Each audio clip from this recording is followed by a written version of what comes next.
नानक नाम चढ़दी कला, नानक नाम चढ़दी कला, नानक नाम चढ़दी कला, नानक नाम चढ़दी कला, नानक नाम चढ़दी कला,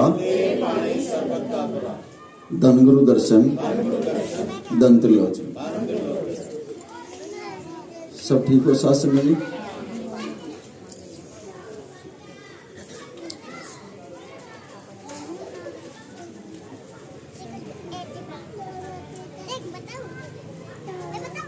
दो महीने के बाद बड़े भाग्य वाले जी हो तुम, आज जो गुरु के चरणों में बैठे। साथ संगत जी, ये वैसे समय नहीं मिलता, गुरु जिसको बुलाता है वही आता है। आप जैसे यहां बैठे हो ना, ऐसे ही आप सचखंड में बैठे हो जाए। नानक नाम चढ़ती कला ये सब आपकी सेवा और आपकी मेहनत है।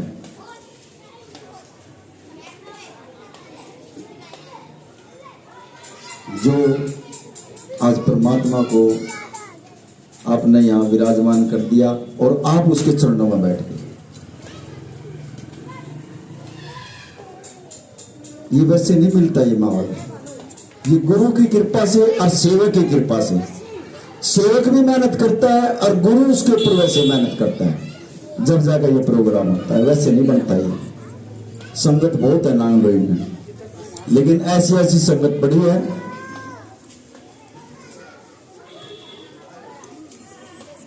आदमी जोड़ ले, हमारे भी झुका ले, बोलते भी नहीं। नानक नाम तो केले कड़ेगा उनके मुंह से, और वो अपने अपने सेवक को है। लेकिन गुरु जब अंग संग होता है, सब कुछ देखता है। सेवक की बिल्कुल अंग संग है गुरु।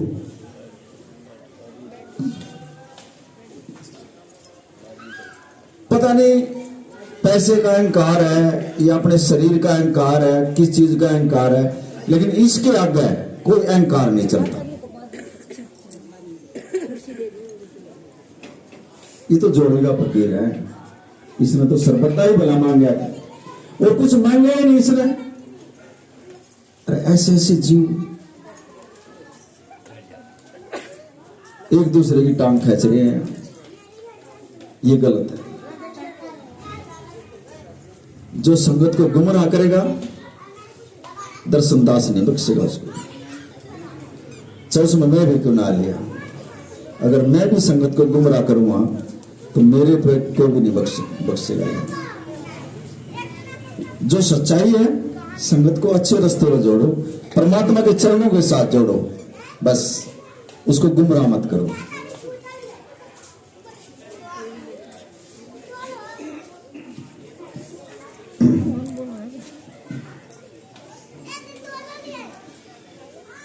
फकीर राजा के पास चला गया। साथ संगत जी, आप जो है ना इधर उधर मत ध्यान मत दो। मेरी बात जो है ना, मैं नहीं बोल रहा, ये परमात्मा बोल रहा। अगर एक शब्द भी आपके अंदर चला गया ना, आपका जन्म बदल देगा। और यही कमी है, आप संसार को लेकर बैठे हो, यहाँ परमात्मा के सामने भी बैठे हो, लेकिन परमात्मा से पीठ फेर रखी है आपने। इसका मुंह तो आपकी तरफ है और आपकी पीठ जो है ये उधर ही है, क्योंकि जो आप संसार को ले रहे हो। जब सत्संग चल रहा हो ना, बिल्कुल खाली होगा बैठे हो, और गुरु आपकी तरफ लखा रहे हैं, आप इधर उधर लखा रहे हो। नहीं, ऐसा ना करो, इसका निरादर ना करो। ये को देने के लिए आया आपको। अगर आप में लेने की समर्था हो तो ले लो, बिल्कुल। और ना लेने की समर्था हो फिर पीठ फेर का बैठे हो। जब गद्दी भाव गई हो, बिठा ले, नहीं फेर देगा। इसमें कोई परेशानी नहीं। इसने ये तो है देने के लिए और हम है लेने के लिए। एक फकीर भिक्षा मांगता मांगता और राजा के दरबार में चला गया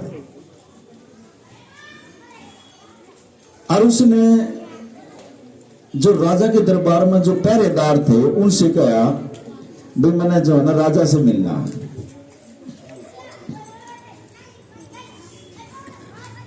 और वो जो पहरेदार थे वो उस फकीर को, उस राजा ने एक बाग लगा रखा था, उस बाग में ले गए। कहने लगे जी ये राजा का बाग है और ये जो पेड़ पर जो रस्सी बंध रही है ना, इस रस्सी की एक साइड तो ये लटक रही है और दूसरी साइड जो है ना राजा के दरबार में गई हुई है। अगर इस रस्सी को खींचेंगे तो घंटी बजेगी वहां, और जब वहां घंटी बजेगी तो राजा ये सोच लेगा भाई कोई मिलने के लिए आया। कहने लगा भाई मैंने जो है ना राजा से मिलना है।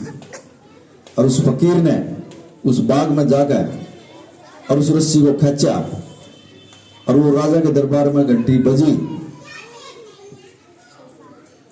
अब राजा कहने लगा भाई घंटी बज गई और कोई मिलने के लिए आया है, जाओ उसको पता करो कौन बंदा है। अब जो उसके वजीर थे, जो उसके सेवादार थे, वो उस बाग में आए और उन्होंने पूछा भाई ये घंटी किसने बजाई है। और वो फकीर था, कहने लगा भाई मैंने बजाई है। और क्या काम है तुझे? अगर मैंने राजा से मिलना है, लाओ उसको बुला के। अगर आप हमारे से क्या दो चीज, अगर मैंने तो राजा से ही मिलना है, आप मेरे को जो ना उस राजा के बारे में बताओ, इस राजा ने अपने राज में क्या काम करे हैं। अब जो वजीर थे उन्होंने सारी बता दी, अब ये काम करे और ये हॉस्पिटल बनवाए, ये स्कूल बनवाए और ये बच्चों के स्कूल बनवाए, ये दान पुण्य करे उसने, और कोई भी आदमी आ जाए उसकी सहायता भी करता है ये राजा। बोले अच्छा कहा। अब मैंने तो जो ना फिर राजा से बात करनी है, आप राजा को बुलाओ। अब उन वजीरों ने उस राजा को बोला जाएगा, बोला जी आपको कोई फकीर आया और वो मिलने के लिए बोल गया, आप चलो वहां। अब वो राजा वहां आया और उसने उस फकीर से कहा बोलो जी आप क्या चाहते हो। बोला भाई मैंने तो कुछ नहीं चाहिए, मुझे तो जो ना एक 10 पैसे की सेवा चाहिए। अगर 10 पैसे की सेवा आका, अब यह तो आपने बहुत छोटी चीज मांगी, कोई हीरे मांग ले, जवाहरात मांग ले, सोना मांग ले, चांदी मांग ले, और मुझे 10 रुपये चाहिए, 10 पैसे चाहिए, और तेरे पास हो तो दे दे। अब राजा कहने लगा अभी मेरे पास अब तो नहीं है और मैं इसका बंदोबस्त कर सकता हूं 10 पैसे का। हालांकि राजा था, बोला मैंने ये 10 पैसे भी जो है ना अपने राजकोष से लेने पड़ेंगे, खजाने से लेने पड़ेंगे, वैसे नहीं दे सकता मैं 10 पैसे। बोला अच्छा कहा। बोला कभी मैं मेरे 10 पैसे तेरी तरफ उधार हो लिए और मैं कभी दोबारा चक्कर लगाऊंगा ना, मैं अपने 10 पैसे जो है ना तेरे से ले लूंगा। राजा को अपने राज का अहंकार, जिस तरह हमारे यहाँ कई संगतों में जो है ना अपने पैसे का अहंकार है, ऐसे ही तो राजा में अहंकार था, अपनी पद प्रतिष्ठा का अहंकार था, अगर मैं राजा हूं। और वो फकीर ये बात कह गए राजा साहब तेरे पास 10 पैसे नहीं है, और जा अगर तेने मेरी जरूरत पड़े ना, मैं तेरे यहां किसी गांव में रुका हुआ हूं धर्मशाला में, और मुझे बुला लिए तो मैं आ जाऊंगा। अगले दिन रात को राजा को सपना आता है, राजा की डेथ हो जाती है और यमदूत उसको लेने के लिए जाते हैं। जब उसको उसकी अर्थी को ले जा रहे थे तो वो फकीर पहुंच गया वहां। कहने लगा भाई इसको कहां ले जा रहे हो? अगर ये तो जी राजा है, इसकी तो डेथ होगी। बोला इसको थोड़ी जाने दूंगा, मेरे 10 पैसे उधार है, इसमें मेरा कर्जा देगा जाएगा, ये वैसे नहीं जाएगा। आप कहां ले जा रहे हो इसको? इन अगले जन्म में देना पड़ेगा, इसको छोड़ दो। नहीं जब तक मेरा 10 पैसे का हिसाब नहीं दे लेगा ना, मैं नहीं जाने दूंगा इसको। कहने लगे, राजा कहने लगा, जी आप जो है ना फकीर जी, मेरे शरीर को बेच दो इस 10 पैसे के बाबत में, आपका जब कर्जा उतर जाएगा। फकीर कहने लगा, मैं तेरे शरीर को नहीं बेच सकता, जा बाजार में जिन दुकानदारों से तू फिरौती लिया करता महीने में, जा उनसे बात कर ले जाकर। अब राजा था, उसने अपने वजीरों को भेजा। ये सुपने में बात हो रही है, रात के टाइम में। अब जो वजीर बाजार में गए और दुकानदारों से कहने लगे, यार राजा की डेथ होगी और वो 10 पैसे में शरीर बेचता राजा, अगर कोई लेना चाहे तो। अब दुकानदार कहने लगे, यार उसका शरीर और हम ले लेंगे 10 पैसे में, जो हमारे से हर महीने मंथली लिया करता वो, हम क्या करेंगे भाई उसका शरीर लेकर? हमने और खर्चा करना पड़ेगा उसमें, चंदन की लकड़ी पानी लानी पड़ेगी और दूसरी लकड़ी लानी पड़ेगी, और भी खर्चा होगा उसमें। 10 पैसे का उस लाश का हम क्या करेंगे भाई? सात संगत जी, 10 पैसे में उस राजा की कोई लाश नहीं ली किसी ने मोल ली। राजा का वहां अहंकार टूट गया, मैंने इतना धन जोड़ जोड़ कर ये धर लिया और आज मेरे शरीर की भी वैल्यू 10 पैसे की नहीं है। 10 पैसे में मेरा कोई शरीर नहीं ले रहा। देखो, और मैं तो सारी जिंदगी जो है ये काम करेंगे। उसका सपना खत्म हो गया और जब वो अमृत वेले में उठा और उसके तो दिमाग में एक ही रट लग गई, परमात्मा के नाम, अब कुछ नहीं उससे ऊपर। और उसने उस फकीर को, वजीरों को बोला, जाओ उस फकीर को ला बुला गई। वो फकीर बुलवाया और उससे कहानी बताई। कल लगा, महाराज जी ऐसे ऐसे बात हुई रात को और 10 पैसे में मेरा शरीर नहीं लिया किसी ने। वो बोले, जब 10 पैसे में तेरा शरीर नहीं लिया, तू किस लिए फिर रहा तुम? राजा के अहंकार में फिर रहा तुम। इस शरीर की कोई कीमत नहीं है, ये नहीं उठेगा कोई भी। अब तू नाम ले और नाम की कमाई कर और फिर तुम तो अपने राज में देखिए क्या होता है। सात संगत जी, उस राजा ने उस फकीर से नाम की दीक्षा ली और जब वो नाम जपने लग गया, सारा राज बदल दिया उसने नाम के कारण। नाम के साथ जोड़ दिया उस राजा ने। नाम के अंदर इतनी ताकत है, हम तो जोड़ जोड़ कर धर लिया है, लोकर में धर लिया है और हमारा भी पैसे की कमी हो जाएगी, हमारे बच्चे परेशान, मैं परेशान, इन्हीं चीजों में उलझ रहे। और एक चिड़िया भी जो है ना अपने बच्चे के लिए जो है दाना लाती है, एक एक दाना इकट्ठा करके लाती है, मेरे बच्चे भूखे हैं ये खा लेंगे। अब एक बात बताओ, एक मरा हुआ इंसान क्या कर सकता है? वो क्या इकट्ठा कर सकता है, क्या मांग सकता है? वो जिसकी बात ही होगी, जो मर ही गया, वो क्या कर सकता है? लेकिन उसके लिए जो है ना परमात्मा ने मारे और तुम्हारे अंदर ये भर दिया, यार इसके लिए जो ना लकड़ी इकट्ठी करो, कपड़ा इकट्ठा करो, अग्नि भी देनी है। देखो वो मर गया और वो कुछ नहीं बोल रहा और फिर भी परमात्मा उसका बंदोबस्त करवाने लग रहा। और हम जिंदे जी एक एक चीज के बारे में आज यह चाहिए, आज यह चाहिए, आज यह चाहिए। तो मरा हुआ इंसान भी कुछ नहीं सोच रहा, ना कुछ बोल रहा और वो परमात्मा उसका भी बंदोबस्त करवाने लग रहा। देखो कितनी मतलब गहरी है ये बात है। और हम जिंदगी सब चीजों में लिप्त हो पड़े, हम धसे पड़े, हम गति चुकर के ना इस जिंदगी ने बिगाड़ा आप अपनी ने। एक एक सांस आपका कीमती है वो, और पछताओगे आप। ये समय जो आप बर्बाद कर रहे हो ना, इस समय ने देख कर ये जो खोल रहे हो ना समय, आप इसको जो है पछताओगे, फिर आप ये दोबारा नहीं मिलना। पता नहीं कौन सा जन्म आपका था अच्छा कर्म जो इस परमात्मा की चरणों में जो आप जुड़ गए, आप बड़े भाग्यवान जीव हो। वैसे नहीं जुड़ा जाता इतने पूर्ण गुरु की संत में चरणों में, वैसे नहीं जुड़ा जाता। आपका कोई कर्म बढ़िया था जो कि इसके चरणों में आकर आप जो ना सत्संग सुन रहे हो यहां बैठे, बहुत भाग्यवान जीव हो। ये बड़ी महानता की बात है आपकी।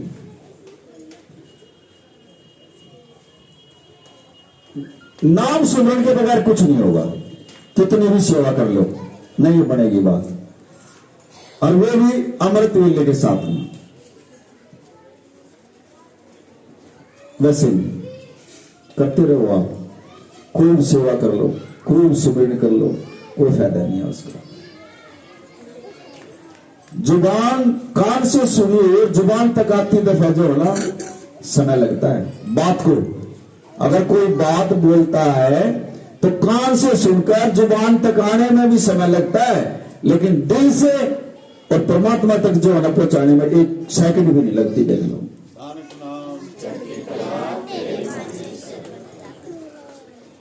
दिल से परमात्मा तक पहुंचाने में एक सेकंड भी नहीं लगती, लेकिन कान से और जुबान तक आने में भी पूरा समय लगता है। आप सोचोगे, अगर समझदार आदमी होगा तो सोच कर बात करेगा, सुन ली उसके बारे में विचार करेगा, और जो विचार नहीं करेगा वो हमेशा मार खाओगा हुआ। वो गलत शब्द बोले बिना ही नहीं, और गलत शब्द बोल लेंगे हमारे लेख बिगड़ जाएंगे, हमारे कर्म बिगड़ जाएंगे। वहां जब भी बोलो सोच समझ कर बोलिया करो, और किसी से द्वेष भाव न करो। आप जो आदमी जो कुछ कर रहा है ना वो अपने लिए कर रहा, उसको करने दो। आप एक मन और एक चित्त करके परमात्मा के चरणों के साथ जुड़ जाओ और अपनी सेवा करा करो। यहां चाहे कोई कुछ भी कर रहा उसको करने दो, वो अपने लिए कर रहा, अच्छा कर रहा जी, बुरा कर रहा जी, कर रहा, करने दो उसको, लेकिन तुम ना ही सिर्फ रफड़े में पड़ो। अपनी सेवा पाओ, अपने गुरु के साथ रखो बस। और फिर देखो आप जो आपकी कृपा रुकी हुई है, ये इसीलिए रुकी हुई है। आपके कान मान का कोई दूसरा आदमी ऐसे फूंक मार देगा, आप सही रास्ते पर चल रहे हो ना, अल्ले वहां से बिगड़ जाओगे आप। इतने गुरुमुख होते हुए जो है एक आदमी की बात मानकर रास्ता भटक जाओगे आप। ना सुना करो ऐसी ऐसी बात।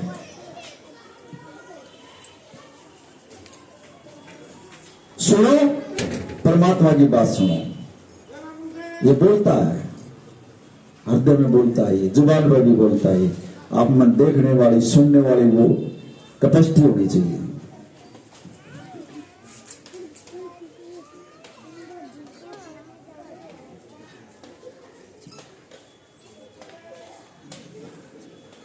बरानी 10-10, 15-15, 20-20 साल हो गए आपने सत्संग सुनते हुए, कोई तरक्की करी आपने? एक कदम बढ़े आप आगे में?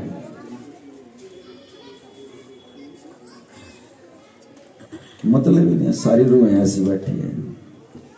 और जब तक नहीं बढ़ोगे, जब तक नहीं बात नहीं, क्या फायदा होगा? किस लिए आए थे आप यहां? इसीलिए आए थे। अगर हम निंदा चुगली में द्वेष भाव में इन चीजों में रहेंगे हम। अरे ये जो जन्म मिला है इसीलिए थोड़ी मिला था हमने। गुरु के चरणों के साथ जुड़े हो आप, भक्ति भावों में आओ, गुरुमुख हो आप। गुरुमुख की पहचान बताओ आप संसार के आगे। क्या आप यही पहचान बताओगे हमारे के अंदर काम उसके साथ में ये हो रहा ये हो रहा, श्रीराम दिख रहा है यहां।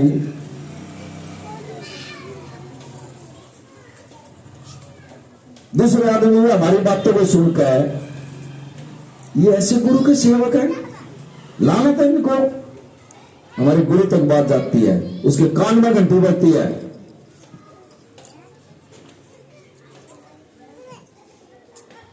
क्या फायदा फिर उनका बताओ? ये अच्छी बात नहीं है। देखो हमने तो जो कहना परमात्मा बोल रहा, कहना कोई शर्म नहीं कती की, और कहेगा जाऊंगा कती, और कोई दुख मानना बेशक मान लियो भाई, लेकिन ये अच्छी बात नहीं है। संगत को गुमराह करना कोई बढ़िया बात नहीं है। ये गुरु रूप है यहाँ, ये गुरु की तो खुशबू बैठी है यहाँ। कोई इधर खींच रहा, कोई इधर खींच रहा, ये अच्छी बात नहीं है। जब तक हम एक नहीं होंगे, उसने संदेश दिया एक परमात्मा एक है और एक ही हम संतान है। उस वचन पे भी नहीं आते आप तब।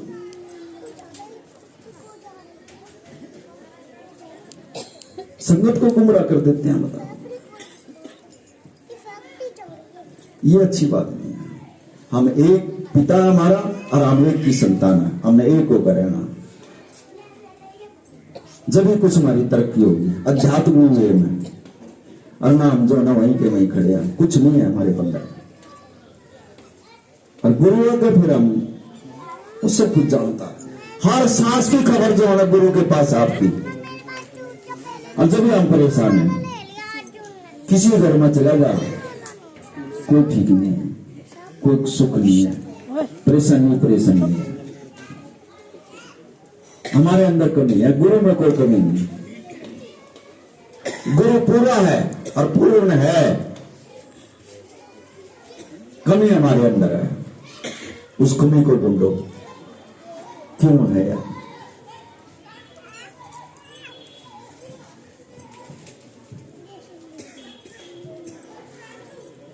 जिसका सब कुछ बिक जाए ना, वो भी जो है दोबारा प्राप्त कर सकता है। फतेह सिंह पंजाब में बहुत बड़ा जमींदार, सब क्या है कि उसका मौज थी, पता नहीं कितनी तो उसको जमीन थी और कितने उसके पास पशु थे। और जब उसका उल्टा समय लगा, सारी जमीन बिक गई, पशु उसके बिक गए, घरवाली उसका नहीं रही, बच्चे उसका नहीं रहे। एक दिन ऐसा हुआ, अकेला घर में और रोड के ऊपर बैठे और रोने लग गया। और जब वो रोड के ऊपर बैठकर रोने लग रहा था, तो कोई गुरमुख चला गया उसके पास। कहने लगा तू रो क्यों रहा? कहने लगा यार मैं इतना बड़ा जमींदार था, मेरी सारी जमीन चली गई और मेरे सारे पशु मर लिए और मेरे बच्चे भी सारे इधर उधर हो गए और मैं अकेला हूं घर में। बोले यार तेरी तू जो चिंता कर रहा बैठकर, क्या इससे तेरा हाल हो जाएगा? इतना तूने बर्बाद कर दिया सब कुछ, और अब तू रोड के ऊपर बैठकर जो चिंता कर रहा है, इससे हाल हो जाएगा तेरा? बोले यार तू रास्ता बता दे। बोले यार ये गुरु ही तो बैठा है यहाँ, थोड़ी दूर है तेरे पास, जा पूर्ण गुरु और जा मिलने से, और जा तेरे समाधान हो जाएगा। और उसने जो है ना उस गुरुमुख की बात मानकर और वो गुरुजियों के पास चला गया। अब गुरु जी ने सत्संग के बाद सारी संगत चली गई, फतेह सिंह जमींदार और गुरु के चरणों में पड़ गया। कहने लगे महाराज जी मैं इतना बड़ा जमींदार गांव में, और मेरी सारी जमीन बिक गई, मेरे सारे पशु मर लिए और मेरे घर वाले नहीं, मेरे बच्चे नहीं, सब इधर उधर हो गए और आज मैं अकेला हूं इस घर में। मुझे कोई ऐसा उपाय बता दे जो मेरा दोबारा वापसी आ जाए। अब पूर्ण गुरु सब चीजों की दुआ होती है उनके पास। कहने लगा भाई तेरा आ तो जाऊंगा, लेकिन तेरा एक मेहनत करनी पड़ेगी। बोला जी हुक्म करो। बोले अमृत वेले में उठ कर सुबह के टाइम में और ढोल को अपने गले में बांध ले, हर दर पर जाकर और सबको सुक्ता उठाना था ना।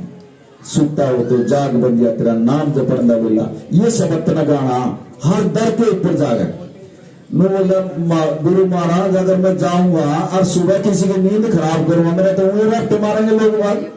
अभी तो रोज की रोज आवर नींद खराब करते हैं और मेरा तो पिटेंगे। कहा भाई पिटाई भी होगी तेरी, और तेरे में हिम्मत है तो कर ले जा, और ना हिम्मत हो तो ठाड़ मार। लेकिन सिर्फ एक ये रास्ता है, अगर तू दूसरे को जगावेगा और अमृत वेले के साथ जोड़ेगा, तेरा जल्दी वापसी हो जाएगा सब कुछ।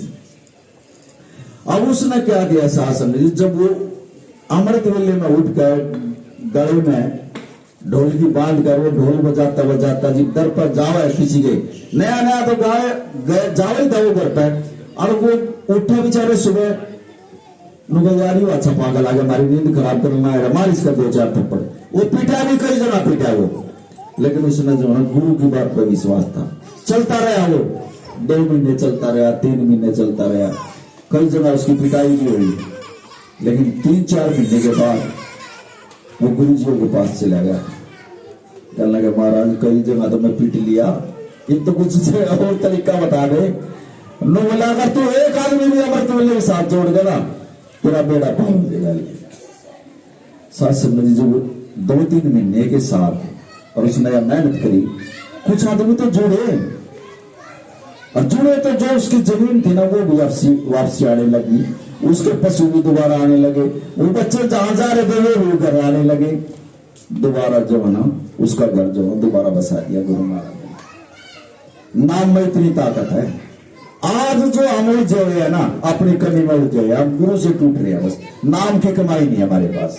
और जिसके पास नाम की कमाई है ना गुरु ने आंच नहीं आने दे हुआ उसके पास।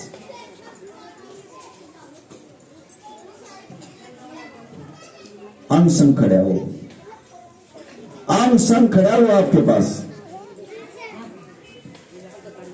वो दूर नहीं है आपसे, लेकिन वो देखने वाली आंख चाहिए आपकी। करके देखो थोड़ा।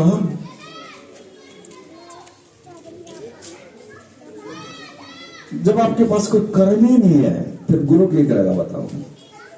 खाली नहीं है बस सत्संग में जाओ लंगर खा कर सेवा करके आ जाए, ऐसे बात नहीं बनेगी। मेहनत करो। इतना बड़ा महाभारत हो गया था और जब भीष्म पितामह ने नू कही कल जो रमन अर्जुन को खत्म करना कोई छोटी बात नहीं है, शासन ने दिया। कृष्ण को भी चिंता लगी इस बात की, यार ये तो अच्छी अब भविष्यवाणी कर दी वो तो कल अर्जुन को खत्म कर देगा। और ये पांचों भाई भी जो है ना चारों, एक तो अर्जुन तो सो ही रहा था जी यह भविष्यवाणी करी उसने। कृष्ण का जो है ना लोची लगी गात में, यार इसने तो अच्छी भविष्यवाणी कर दी और ये कोई पूर्ण ताकत है जो इतनी भविष्यवाणी करे, कल मैं अर्जुन को खत्म कर दूंगा। कृष्ण खुद जो है ना अब उसके भाइयों से कहने लगा, बोला भैया अर्जुन कहाँ है? बोला जी वो तो सोने लग रहा है। बोले यार उस महात्मा ने 2-3 बड़ी आकाशवाणी कर दी, कल मैंने उसको खत्म करना छोड़ना नहीं। कृष्ण जी खुद जो है अर्जुन के पास चल कर गए, कहने लगे अर्जुन तू सो रहा? कहा जी मैं तो सो रहा हूं। बोला भीष्म पितामह ने तो ऐसे ही आकाशवाणी कर दी और तू सो रहा मस्ती में। पता अर्जुन का क्या जवाब था? बोला जिस प्रभु जो प्रभु के साथ खड़ा है, मेरे साथ तू खड़ा है, मुझे क्या की चिंता है? परमात्मा तू मेरे साथ खड़ा है तो मुझे क्या की चिंता है? मैं तो दो निश्चिंत होकर सोया हूं। बताओ कृष्ण भी आसरा खड़ा खड़ा। अगर समर्पण हो जाए परमात्मा पर छोड़ दे, जब भी हमारा कुछ नहीं बिगड़ेगा। आज हम अपने घर के मुखिया खुद बना रहे हैं, अगर गुरु को बना देंगे हमारे बच्चे भी ठीक और हम भी ठीक। गुरु ने तो हम बनाए नहीं रहे कुछ भी, अपनी चलावाम करना भी। अगर इसको मुखिया बना देना सब कुछ न बदल देगा। ये परमात्मा तेरे बच्चे है और तू इस घर का मुखिया, तू संभाले। अल्ले समर्पण ही तो करना है। जिस तरह अर्जुन ने कृष्ण को समर्पण कर दिया और इतनी बात क्या वो फिर सो गया। अर्जुन कृष्ण जी महाराज वहीं उसी कमरे में बैठा, समाधि लगाकर बैठ गया और ध्यान में बैठ गया।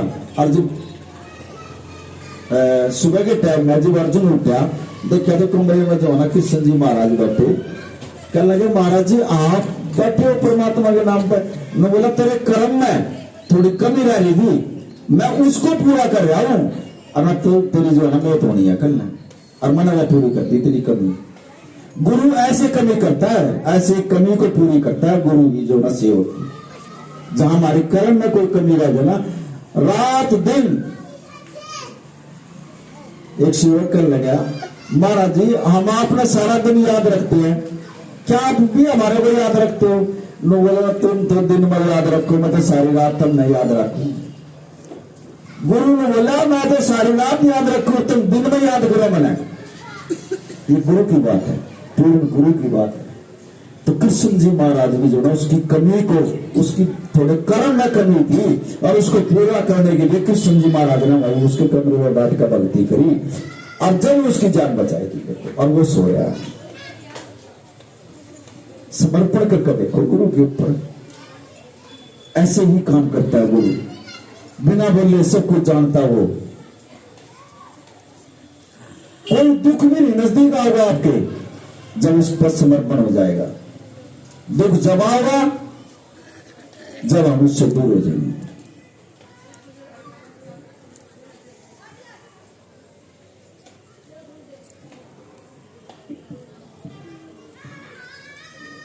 इतने बड़े बड़े संत महात्मा सुबह वो भी तड़प रहे हैं, हमने जो शरीर चोला मिल जाए, ये परमात्मा हम भी तेरी भक्ति करेंगे। जाकर सुबह अरदास लगाओ, इसके आगे खड़े हो गए, सचखंड के आगे नहा धोए खड़े हो जाए। प्रभु देवता लोगों की बात बता रहे हैं गुरु महाराज, सुबह सचखंड के आगे नहा धोगा खड़े हो जाए, परमात्मा दोबारा जन्म देगा मनुष्य का देगी, जो कि हम तेरी भक्ति करा खूब। हमने कोई ऐसी वैसी जुनी में मत भेजिए तू। देवता की बात है, देवता भी तड़प रहे हैं यहाँ इस मनुष्य चोले के लिए, क्योंकि यूं एक चोला ऐसा है जो इस मान का जो है ना परमात्मा की भक्ति कर सकते हैं। ना पशु कर सकते, ना पक्षी कर सकते, ना जानवर कर सकते, सिर्फ एक मनुष्य ही ऐसा है जो परमात्मा की भक्ति को कर सकता है, बाकी और कोई नहीं कर सकता।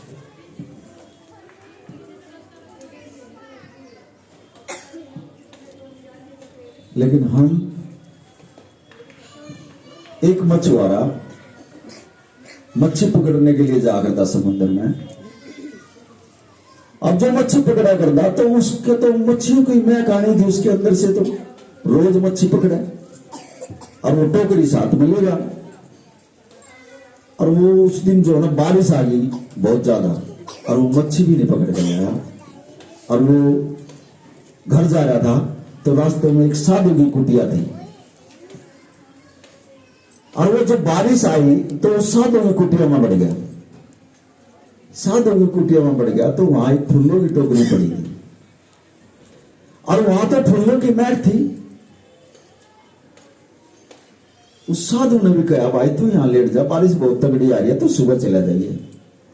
अब मछुआरा था, वो तो रहता है मछलियों में था, खुशबू ऐसी लिया करता वो। अब उसने फूलों की खुशबू की कहां जरूरत थी, उसने तो मच्छियों की खुशबू की जरूरत थी ना। उसने नींद नहीं आई मछुआरे ने, और महात्मा जी अपना सो रहा है। अब वो मछुआरा अपनी टोकरी उठाकर बाहर आया ना, और उसने उस टोकरी में से जो ना मच्छियों की जो खुशबू आई, जब उसका सांस आया और उसका फूलों की खुशबू न देखकर उसका सांस भी रुक गया था, उसको वो खुशबू अच्छी नहीं लगी। और उस मच्छी की जो टोकरी थी वो उसने सूंघी, और जब उसने वहां नींद आई रात में, मारा बुरा हाल है। हम जो है ना गलत बात तो वो सुन के और उसकी चर्चा करके हमने नींद आ जाएगी, परमात्मा की बात करेंगे तो हमने नींद नहीं। ऐसे ऐसे पड़े हम यहाँ बताओ। उस मछुआरे ने देखो उस टोकरी में था खुशबू लेगा, नींद आ गई, और फूलों की टोकरी धरी थी उसमें सूंघ लेगा, उसने नींद नहीं आई। जो जिसका स्वभाव हो ना वो वैसा ही रहेगा उसका। लेकिन एक गुरु वो बदल सकता है, और किसके जरिए? सत्संग के जरिए। इस सत्संग में ही जो है ना साथ संगत को ज्ञान देता है गुरु, और उसका जन्म बदल देता है। और इसीलिए बार बार सत्संग में बुलाता है, आओ मेरे बच्चों अपना जन्म सुधार लो। लेकिन हम थोड़ी देर के लिए बैठते हैं और इससे बाहर निकलते हमारे मन पर जमी पलट जाएगा, वो जमी पलटा खा जाएगा वो मन। और इस मन ने ही जो है ना हमारा जन्म खराब करके रखा। जब तक हम सुमरण में नहीं बैठेंगे ये मन भी शांत नहीं हो सकता। अमृत वेले में जो जो हम सुमरण पर बैठेंगे ये मन ऑटोमेटिकली शांत होता चला जाएगा। ऐसे भी नहीं होगा यो, जब तक हम अंदर की कार्बन डाइऑक्साइड नहीं खाली करेंगे ना, नहीं बैठेगा ये जल्दी से, क्योंकि गंदी हवा है। और इसने उल्टे काम करवाना, इसने वो हवा अच्छी लगा हमारी। और जब तक हम अंदर से जो कार्बन डाइऑक्साइड नहीं निकालेंगे इसने तो मजे लेने हमारी गला पे। और जब ऑक्सीजन हमारे अंदर चली जाएगी, साफ हवा, उससे आत्मा जागृत होगी, उससे मन शांत हो जाएगा। आत्मा को जो है ना अच्छी हवा की जरूरत है, और मन में जो है ना इस गंदी हवा की जरूरत है, और इसीलिए वो उल्टे कर्म करवाता हमारे से। और जो हम जो है ना सुमिरन करेंगे, मन जो है ना शांत होता चला जाएगा हमारा, अच्छा मन शांत होगा और आत्मा जागृत हो जाएगी। और जब आत्मा जागृत हो जाएगी तो हम परमात्मा से मिल लेंगे। फिर इनको दोनों को साफ रखो, आप सुमिरन भी करो, सिर्फ अलोम और विलोम रखा करो। 16 बार गुरु ने तो जो उपदेश दिया 16 बार का दिया।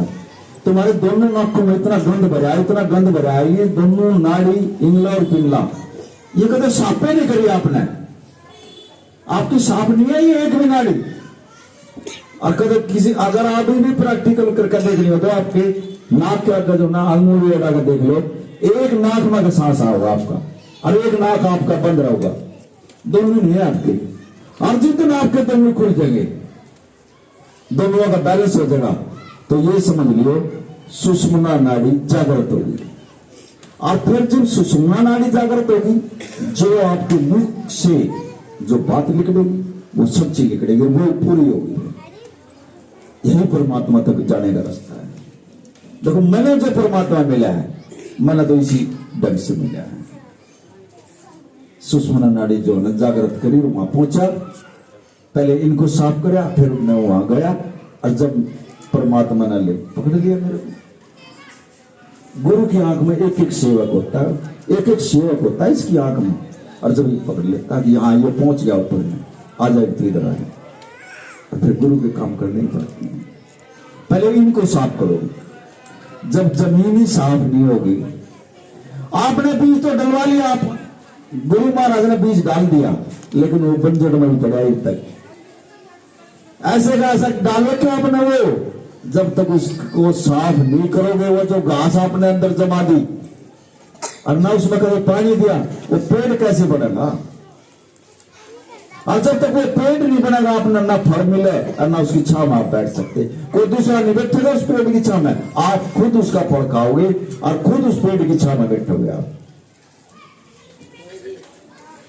उस पेड़ को जो है ना अपने अंदर पैदा कर, बीज तो बो रखे आपके अंदर, लेकिन उसकी देखभाल नहीं है अभी। आपने तो बीज लोगों ने घेर रखे वो बती। उस बीज को जो है ना थोड़ा सुमरण के जरिए से जो है ना उसको सिंचो, उसको पानी दो, और वो फूलेगा, फलेगा, और फिर एक दिन वो आप फल देगा आपको। और उस फल आप जो है ना पता नहीं कितने जन्म तक उस फल का जो है स्वाद लेगा। थोड़ी मेहनत करनी पड़ेगी उस बीज को जो है उस पेड़ को बढ़ाने के लिए। आपने उस पेड़ को पैदा करो अपने अंदर, आपने तो दूसरे पेड़ पैदा कर लिया अपने अंदर, और वो पेड़ तो इसे जवान दिया होगा जब काट के चले जाओगे आप। ये एक ऐसा पेड़ है जो एक बार आपने जमा लिया ना, कल जन्म तक भी नहीं पाट सकता। इतनी गहरी जड़ है इसकी। ये जो दूसरे पेड़ है ये दिखावटी पेड़ है, ये तो प्रकृति है। प्रकृति हमारे बगैर नहीं रह सकती, हम प्रकृति के बगैर नहीं रह सकते। ये तो परमात्मा ने कुछ संजोग बनाए हमारे। अगर पेड़ ना हो तो हम जिंदा नहीं रह सकते, और हम जिंदा नहीं हो तो पेड़ जिंदा नहीं रह सकता। देखिए हम कार्बन डाइऑक्साइड छोड़ना है, वो उनका जन्म है, और वो ऑक्सीजन दे, हम जिंदे हैं। दोनों का मेल जोड़ है ये परमात्मा ने बनाया हमारे साथ। सुबह जो ना थोड़ा इनको साफ कराया करो, अपने अलोम और विलोम कराया करो। छाती से सांस ना ले, आप पेट से सांस ले। जितना पेट से सांस लेकर हम बाहर निकालेंगे उतना साफ होता चले जाएगा भीतर से। जितनी हम गंदी हवा बाहर कर लेंगे उतना ही जल्दी आपका ध्यान लगेगा। करके तो देखो थोड़ा, और ये सुमरण के जरिए इसी जो ना आपको पता लगेगा। हफ्ते 10 दिन में आपको महसूस होना लग जाएगा। पहले दिन आप 5 नाम लोगे, दूसरे दिन 10 नाम लोगे, और फिर कुछ बोलोगे भी इस परमात्मा से, कोई तो है नहीं, आप चुपचाप बैठ जाओगे। जब आप सुबह नहा दोगे इतनी लंबी लिस्ट कर दो इसकी, आज मना ये चाहिए, आज मना ये चाहिए, आज मना ये चाहिए। अमृत वेले में भी आप बोलोगे इस परमात्मा से कुछ ना कुछ। लेकिन जब भी आप सुबह के टाइम में बैठे हो थोड़ा जल गिलास में ले लिया करो और वो अंदर रख लिया करो। और जब आप बोलोगे उसके वाइब्रेशन उस जल में जाओगे और वो अमृत हो जाएगा वो जल। और जब आप सुनने पर उठो तो उसको पी लिया करो थोड़ा। वो आपके जो अंदर मैल है ना उसको साफ कर देगा, आपकी बुद्धि को भी ठीक कर देगा। वो बहुत बड़ी ताकत है। महाराज जी का जो चल है वो यही तो है, यही तो है वो चल। वहां 24 घंटे नाम चलता है महाराज जी के वहां। अब तुम वहां बैठ कर देखो, अपने अंदर पैदा कर लो उसमें। उस जल के अंदर 24 घंटे वहां आवाज सुनाई देती है परमात्मा की, वाइब्रेशन ऐसे है और वो जल शुद्ध हो जाता है। ये जल जो ना अपने घर भी बना सकते हो। शक्ति आपके अंदर छिपी हुई है, कोई मुंह मतलब सोचियो शक्ति नहीं है, सारी शक्ति आपके अंदर है, लेकिन उनको पहचानने की ताकत चाहिए। लेकिन हम पहचान नहीं सकते उनको। हम इस गुरु में भी छोड़कर जो है ना देवताओं के पास चले जाओ, यार वो देवता ताकतवर है, वो हमारे काम कर देगा, ये कर देगा, नो कर देगा। लेकिन गुरु से बढ़कर कोई ताकत नहीं है, कोई भी ताकत नहीं है गुरु से बढ़कर। कितने चले जाइए चाहिए, सब चीज गुरु के अंदर समाई हुई है। आंड लो, अगर कोई भी गुरुमुख की बात बता रहा हूं, अगर कोई भी गुरुमुख किसी स्थान पर भी चला जाएगा और कोई डिमांड करेगा, इसकी आज्ञा के बगैर मिल नहीं सकता आपको। जाओ उसमें भी जाना, इससे पूछना पड़ेगा, तेरा जीव आया दे दो, उतना दे दो इसको। अगर युग का होगा तो चीज मिल जाएगी, ना धक्के खाते आते। और मन मुक्त तो कोई बात ही नहीं है, मन मुक्त तो अपना कितने घूमो, लेकिन गुरुमुख की बात है। पूर्ण गुरु की पहचान है ये। जहां भी आप जाओगे उस रूप में ही अगले करने बैठा है ना, हमारी वो देखने वाली आंख चाहिए, हर जगह ये बैठा देख लो। किसी रूप में बैठे हो, ये बैठे हैं, किसी रूप में देख लो इसको, किसी रूप में इसके दर्शन कर लो आप, वो रूप दिखा देगा। लेकिन महाराज जो भरम है ना, और गुरु पे जो है ना विश्वास नहीं है, और इसी कर काम जो है ना कहीं मंदिरों में, कहीं मस्जिद में, कहीं तीर्थों में जाते हैं और सब तीर्थ आपके अंदर बैठे हैं। वो सरोवर आपके अंदर ही है और गुरु घर में भी है वो सरोवर। कभी उसकी पहचान करके देखो, उसमें भी तो अमृत टपक गया है। अगर उस अमृत का टोपा अगर एक भी नीचे आ जाए, जन्म बदल देगा। गुरु नानक देव जी जो है ना कीर्तन कर रहे थे और सारी रात उसने कीर्तन करा, और सुबह अमृत वेले में माता जी आई, कहने लगी पुत्र तो ना सारी रात होगी तू परमात्मा में मस्त हो रहा, ये तो इस कीर्तन ने बंद कर दे। और 4 बजे का टाइम था और उसी टाइम वो बबैया बोल गया। गुरु नानक देव जी पता की क्यों है, माता जी जब बबैया नहीं थक रहा बोलते बोलते उस परमात्मा से, मैं कहां थक लूंगा बताओ। मुझे भी जो है ना उससे मिलन की, तेरी हरीश ने भी जो है ना उस प्रभु से मिलन की आशा है। जब ये बबैया जो परमात्मा को पुकारा सुबह सुबह, और इसने परमात्मा मिलेगा तो मैंने भी जरूर मिलेगा, मैंने भी कीर्तन कर लेते। गुरु नानक देव जी का वचन नहीं, बाणी बता रही, मैं नहीं कह रहा। माता जी मैंने भी उससे मिलना आई। देखो वो एक पक्षी भी अमृत वेले में बबैया बोलता है, और वो पता नहीं कितने दिन से बोल रहा था। उस परमात्मा ने भी जो है ना उस बबैया की माननी पड़ी और बारिश करवानी पड़ी, और उसने क्या चाहिए, सिर्फ एक बूंद चाहिए उस बबैया में, और एक बूंद से फिर उसकी संतुष्टि हो जाती है, और वो बूंद अमृत बन जाती है उसके अंदर जाती है। उसमें ज्यादा इच्छा भी नहीं है। अगर अमृत की जब आप सुमरण करोगे ना, अगर अमृत की एक बूंद भी आपकी पड़ेगी ना, आपका भी जन्म बदल जाएगा। देख लो, भूख प्यास कुछ नहीं रहोगी, वो बूंद ऐसी है अमृत की। कम से कम उस बबैये से आप सीख ले लो। ये जो अमृत डेली बोलता है परमात्मा तू बारिश कर दे, तू बारिश कर दे, बारिश तो सारे का हुआ, लेकिन वह एक बूंद अमृत की सी आवाज जो बबैया ले हुआ है, और वो भी अमृत बन जाएगा। मछली तो समुद्र में रहे, मछली तो समुद्र में रहे, और वो भी एक दिन जो है ना बाहर संत खड़े थे और वो जो बाहर आई कहने लगी मुझे जो ना पानी की प्यास लग रही है, मुझे पानी चाहिए। संत पता क्या कहा मछली से, न बोले आप समुद्र में तो रहो, न बोले मैंने तो पता ही नहीं है, मैं समुद्र में रहूं क्या मरूं। संत जी ने फिर गुरु जीव ने समझाया, न बोले हम जीव भी जो ना ऐसे ही जो ना इस संसार में रहते, अपने नुई नहीं बेरा कौन से उसमें रहा हम, और परमात्मा हमारे अंदर बैठे और हम तो बाहर उसमें। जिस तरह मछली उस पानी में तैर है ना और पानी में हमारा है, इसी तरह परमात्मा हमारे अंदर है और हम बात होते हैं अंडा जामा उसमें। उस मछली को भी ज्ञान दिया गुरु जी ने, और हम इंसान को इतने सत्संग सुना कर उसने ज्ञान दे दिया, और जब भी हम जो है ना उसके लायक नहीं बने हम, और ना हम समझ पा रहे हैं इन चीजों को। जानवर भी समझ गए लेकिन हम इंसान नहीं समझे। हम फिर भी जो ना अपनी चलावा कि गुरु जी की बात में भी जो हम किंतु परंतु करके बैठ जाते हैं।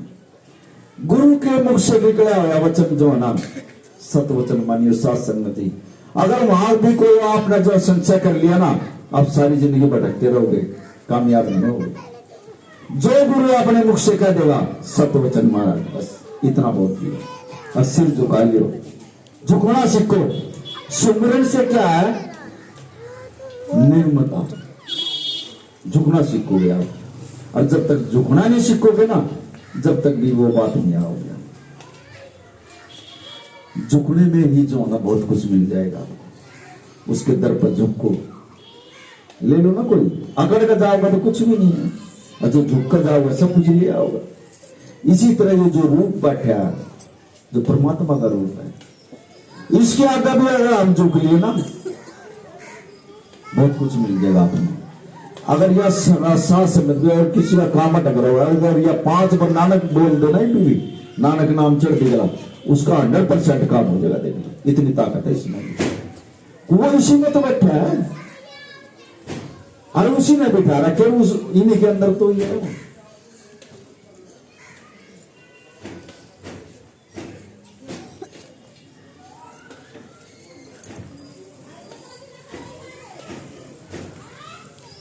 हम इन चीजों की तरफ नहीं जाएंगे।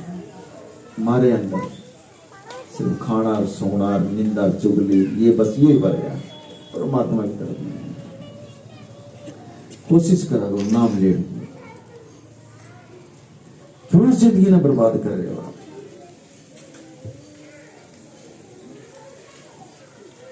पता नहीं कितना समय बाकी है, सांस आवे या ना आवे, भीतरे रह जाए। अगर आप अपने सांसों को भी ध्यान दे लिया ना आपने, जिद भी परमात्मा को प्राप्त कर लो। कम से कम अपने सांसों पर ध्यान रख लो। चल सारे सब कुछ भी ना ध्यान रखो, अपने सांस ने सिर्फ नु ध्यान रख लो। ये सांस आ रहा जा रहा, आ रहा जा रहा, आ रहा जा, सिर्फ इतना ही ध्यान रख लो। फिर आप संसार में भी नहीं बढ़ोगे, कम से कम सांस पर ध्यान रख लोगे, वो परमात्मा यहां भी मिल जाएगा आपको। एक निश्चल ध्यान योग है यो। कृष्ण जी महाराज ने बताया योग गीता के अंदर, सांसों को ध्यान में रखना और परमात्मा को प्राप्त करना, इसको बोला निश्चल ध्यान योग। अपने सांसों को ध्यान में रखो, लेकिन उस सांस के साथ आपने ये भी देखना मेरे कैसे विचार आ रहे हैं। हर सांस के साथ मुझे देखो मैं सोच क्या रहा हूं, मेरे मन में क्या विचार है। हर सांस के साथ अगर आपका हर सांस परमात्मा के ध्यान में है तो आप परमात्मा से मिल सकते हो।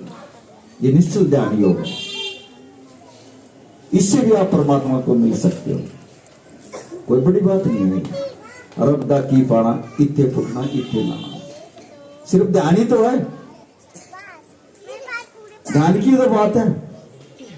आप रोटी खाओ जिब दूसरे की बात, चाय पियो जिब दूसरे की, चुप नहीं बैठ सकते एक मिनट भी। कम से कम जिब चाय पानी रोटी खाओ उसी में ध्यान रखा करो। मन आपका जो है ना वही होना चाहिए, दूसरी जगह नहीं होना चाहिए। एक मन और एक चीज करके कोई भी काम करोगे उसी में पास होगे। लेकिन गुरु ना आग लेकर न रखते। गुरु महाराज आप मुझे भेज रहे हो और ये आपका ही काम, आप ना करना। बस सुबह जब घर से निकलो इतनी बात क्या निकल जा। ये परमात्मा मेरे अंग संग रहना, आप ना करवाना ये काम मान ले बस। और फिर देखो वो काम ना होगा तो कोई दिक्कत आ रहा है तो गुरु अंग संग आपके वो न करना फिर वो काम। हम तो मार वही खाते हैं, हम तो सुबह उठते ही जो रावण उठाया बैग और अपना चल पड़े, क्यों गुरु ने याद करना है, चल चल पड़े। फिर आप दिन में जो है ना हमारे काम भी नहीं होते थे। और जो गुरु एक परमात्मा अपना हाथ मेरे सिर पर रखना और मेरे अंग संग रहना, आप ही चलना मेरे साथ साथ, मेरे काम है ये करवा देना, बस यही तो बोलना है, सिर्फ कहना ही था इसको। अरे ये आपके साथ साथ रहोगा। मैं देखो गुरु सारा दिन आपके साथ साथ रहोगा। आप अपने बच्चों को एक दिन साथ नहीं रख सकते। 3 सेवक आगे महाराज जी के पास, कहने लगे जी हमने जो है ना परमात्मा से मिलना है। बोला भाई तुम जो ना 5-5 किलो आलू ले आओ। अब 3 ही सेवक थे और वो आलू ले आए। बोला तुम नए आलू जो है ना 5 किलो आलू जो है ना 1 हफ्ता अपने पास रखने हैं, जाओ नीचे नहीं रखना है इनको, अपने पास ही रखने हैं। अब वो तो 1 हफ्ते में तल हो लिए 5-5 किलो में आन गए। कहने लगे महाराज जी ये लो आलू। बोला इन बनू देख लो कितने गड़ गए कितने सड़ गए। नो बोला महाराज ये 500 हमने तो इन्हें तंग बना दिया, हमारे बस की बात नहीं है। आप जो है ना ये वजन हमारे बस की नहीं संभाले नहीं। बोले वैसे परमात्मा से मिल लोगे आप, थोड़ा बहुत तो खाओ। एक बच्चे को आप नहीं रख सकते। अरे ये परमात्मा सुबह हमारे साथ रहो, शाम तक हमारे साथ रहो, रात में भी हमारे साथ रहो, ये बताओ ऐसा गुरु कहां मिलेगा। लेकिन आप तो देखते ही नहीं इसकी तरफ। हमारे पिछले करना कभी पीछे ने भी देख लिया वो गुरु हमारे साथ है या नहीं है। जिस दिन आप लोग देखने लगे ना वो गुरु मेरे संग है, सुबह अमृत वेले में भी जो है ना आप जो है ना बैठो ना, ये परमात्मा सुबह की नमस्ते। दूसरा ये मेरे परमपिता परमात्मा जो आज तक आपने मुझे दिया है मैं आपका शुक्रिया करता हूं। बस इतनी बात कह दोगे ना आप जुड़ जाओगे इसके साथ, सारा दिन जुड़े रहोगे। फिर हे परमपिता परमात्मा मेरा शरीर, आपके शरीर में बीमारी होगी ना, अजीब मुंह का दोगे ना 5 बार आंख बंद करके मेरा शरीर ठीक है, मैं स्वस्थ हूं, 5 बार बोल दो मैं स्वस्थ हूं, आपकी बीमारी दूर होने लगती। फिर ए परमात्मा गुरु मेरे अंग संग है, मेरा गुरु मेरे अंग संग है, 5 बार बोल दो, उस साथ में ही खड़े आपने। और मैं इस संसार में बहुत भाग्यवान आत्मा हूं। कभी अपने आप ने भी बोल दिया करो, आपने अपने आप को तो कुछ बोले ही नहीं आज तक, सिर्फ श्रृंगार ही श्रृंगार करा भाई, ऐसे कपड़े पहन लिए, नो कर लिया, वो कर लिया, ये कर लिया, शरीर को देखा, लेकिन इसको बढ़िया ही नहीं दिया आपने। मैं इस संसार में बहुत भाग्यवान आत्मा हूं। यही तो बात करनी है। और जब 5-4 बार इसको कहोगे ये सुनता सा है, वो लेख लिख के जाते अमृत वेले में, और आपके अकाउंट में फिर वो धन जमा होता चला जाएगा। और जब नाम जमा करोगे नाम वाले अकाउंट में, ये मेरा जीव ऐसे ऐसे बोल गया, ऐसी ऐसी बात बोल गया, अच्छी ही तो लिखेंगे। जो आपके वैसे कर्म है ना वो करते चले जाओगे, और जो अच्छे कर्म है ना वो बढ़ते चले जाओगे। वहां फिर जो है ना पुण्य और पाप बराबर हो जाते हैं। उनको घटाना भी तो ऐसे है ना, अन्याय कुछ करोगे फिर दुख आओगे आपने, और फिर वो भोगने पड़ेंगे आपने। सिर्फ यू एक तरीका है, अच्छे बोलो, अच्छा सुनो, अच्छा सुमरन करो, अच्छी सेवा करो, परमात्मा की वो कर्म आपके करते चले जाओगे जो हमने कर रखे हैं, गलत कर रखे हैं, जो किसी की निंदा चुगली चोरी ये कर रखे हैं ना, वो करते चले जाओगे, और अच्छे जो कर्म हो बढ़ते चले जाओगे। उससे हमारा जन्म संभल जाएगा।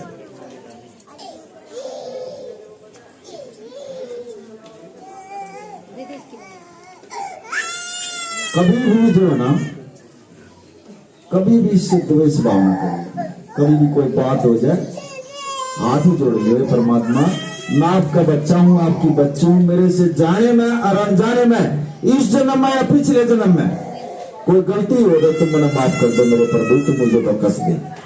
बोल दिया भाई, हमारी कोई बातचीत तो हो रही किसी न किसी से, और कोई बात हमारे मुख से निकल तो जावा है। अब वो 10 पैसे के ऊपर देखो उस महात्मा ने जो उसकी अर्थी रखवा दी, लेन देन है यो। अब बातों के भी जवाब जो है ना देने पड़ते हैं, वहां लिखा गया वो लेख है। और 10 पैसे ने जो है ना उसका जन्म संभाल दिया। महात्मा ने 10 पैसे ही तो मांगे थे, 10 पैसे ना वो सत्संग के साथ जोड़ दिया, और उसने अपने राज में भी जो है ना फिर सत्संग का ही प्रचार किया उसने। अगर हम किसी को कोई बात कह देंगे, वो लिखी पड़ी है अचेतन मन के अंदर, लिखी पड़ी है आपके, लेकिन वो आप जा नहीं सकते उसमें, पिछले जन्म में आप जा नहीं सकते। मैं पता नहीं, आपकी कई जन्मों की हिस्ट्री लिखी पड़ी है आपके अंदर, कई जन्मों की हिस्ट्री आपके अंदर लिखी पड़ी है। रात को आपका ऐसा सपना आ जाए, आपने कोई वो चीज नहीं करी, वो कहां से आया आपको? आपने आज तक नहीं देखी वो चीज, अब आपको सपने में दिख रही है।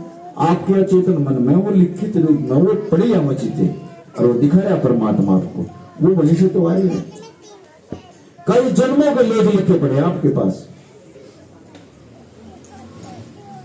कृष्ण जी महाराज ने जो कहा था, वो 102 कितने जन्मों में पीछे जाकर देखते न, जब दिखेगा तो नहीं। ये अगर हम सुमिरन से, अगर भक्ति से, अगर हम पिछले जन्म देखना चाहो ना, ये बता भी सकता है वो रास्ता, ये वो रास्ता जानता है, सब कुछ जानता है ये गुरु, दिखा भी सकता है, ये पिछले जन्म की बात दिखा सकता है, इतना पूर्ण गुरु है। लेकिन हम वहां कहां तक जाओगे? हमने तो इस जन्म की बात नहीं है, वो अपने गुरु तक कोई बात हो रही है ना, इस जन्म की कोई बात नहीं हम कर रहे गुरु से। कदे भी हमें अरदास नहीं करते इससे, प्रभु हमारा जन्म भी कर रहा तो इसने संभालते। सत्संग में चले गए, नाम भी ले लिया, लेकिन नहीं। क्यों अपना जन्म खराब कर रहे हो?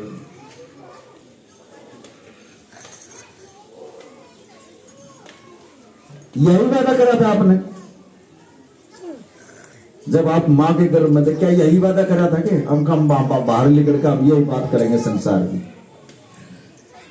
वादा तो आपने मेरा लिख के कराया था, लेकिन आज सब कुछ भूल कर बैठ गया, और गुरु के चरणों के साथ भी जुड़ गए, फिर भी भूल कर बैठ गया, फिर इसका ध्यान नहीं कर रहे।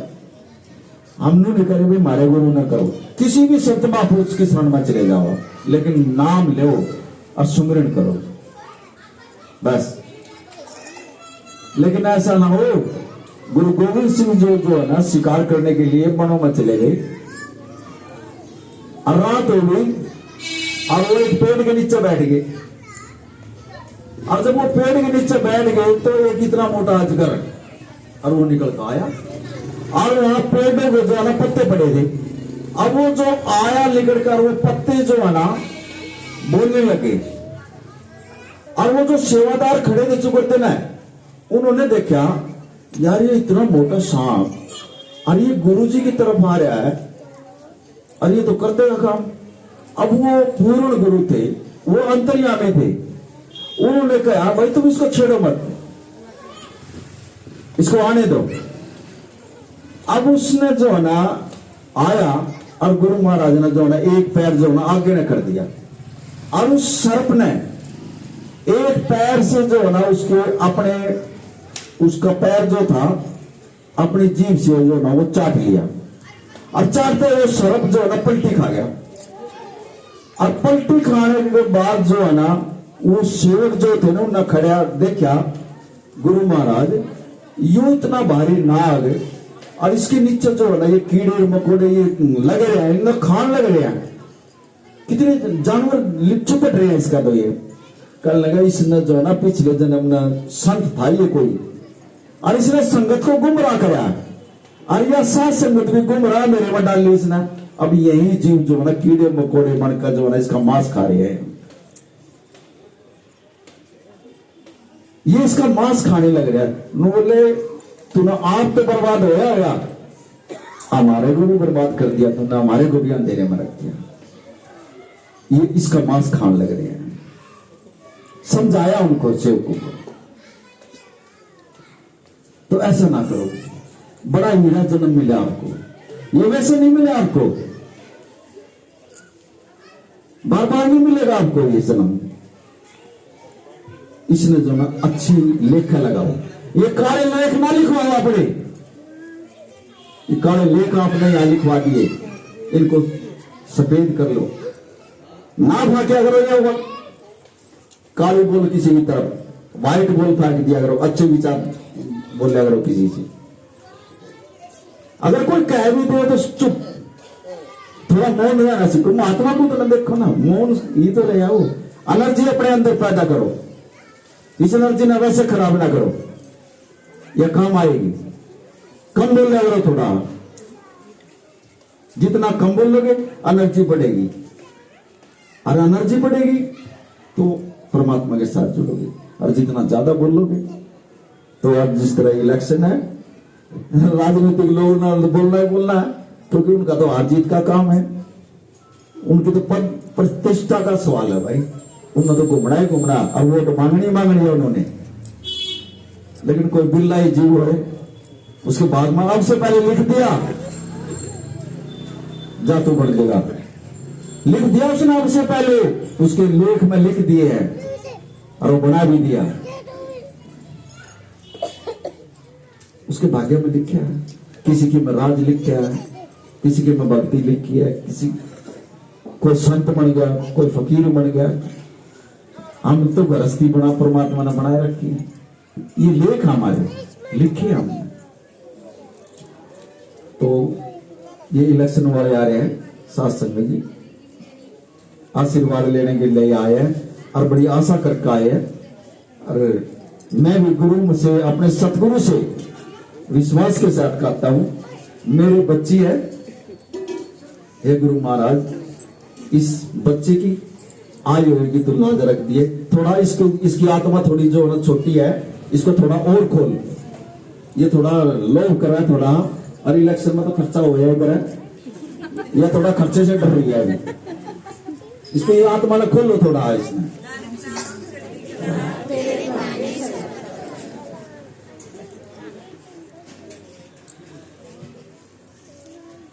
साथ संगत जी, ये बच्ची आई है गुरु की शरण में आई।